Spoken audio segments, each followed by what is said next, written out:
is Arlene Raga, and today I am going to make my homemade recipe and it named kamote roll. I show you this step on how to make it, so let's go! We need to wash the sweet potato and we will use a brush to really remove the soil that is there on the sweet potato. It really need to use a brush for washing the sweet potato because it's soil that's stuck on the skin of it, and if we only use our hands to clean, it will not work.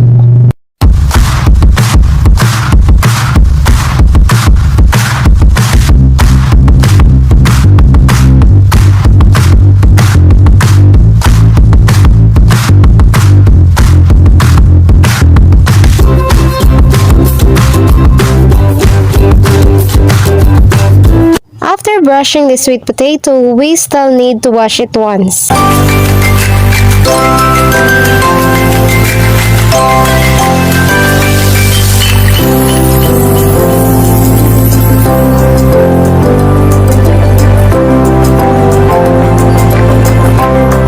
And it's done!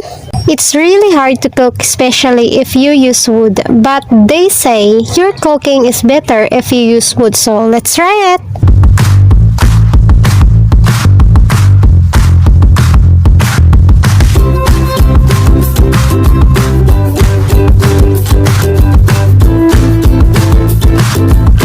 Second, we need to put 2 glasses of water for our sweet potato. 2 glasses only. Don't overdo it because it might overcook and the result won't be good. Let's wait for 30 minutes for our sweet potato to be cooked.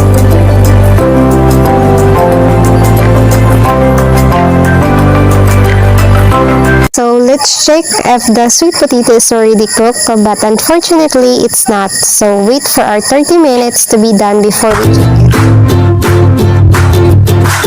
Time's up!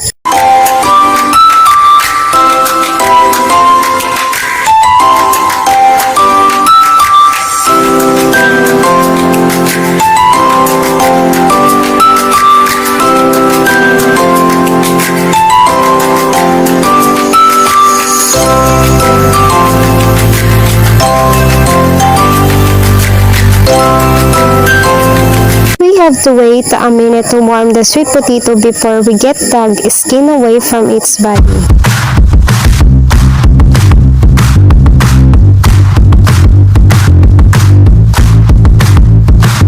And now it's warm, so third, remove the skin of sweet potato because it is not involved in our cooking recipe.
Fourth, we need to mash the sweet potato using this spoon.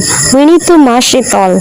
We don't need to put cream on it because the sweet potato is already sweet, and if we put cream, it's too much sweet.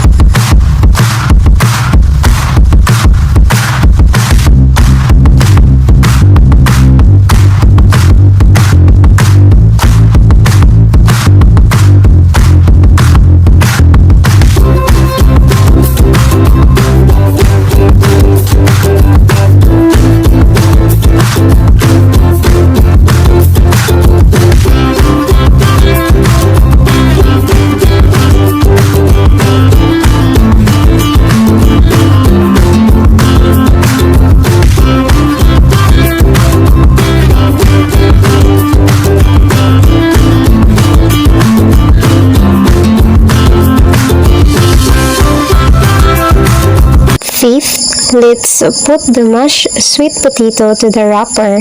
Let's be careful by putting it and make sure that we wrap it correctly.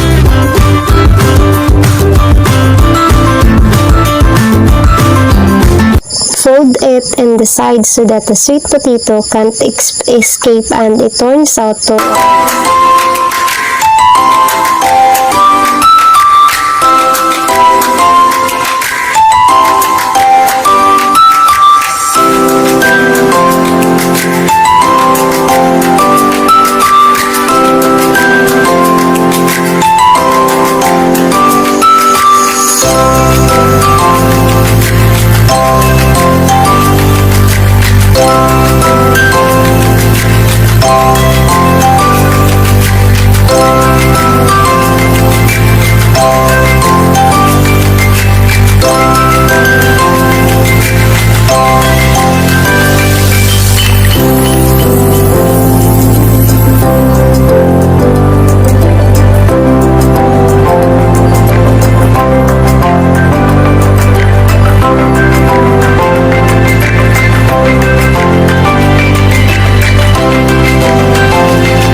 And for the last step, let's cook our kamote roll. Put oil first, then wait a second before we put our recipe. If we already make sure that the oil is already hot, then let's put our recipe. Be careful by putting it. We need to watch it every second because we don't know if it's cooked or overcooked already.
So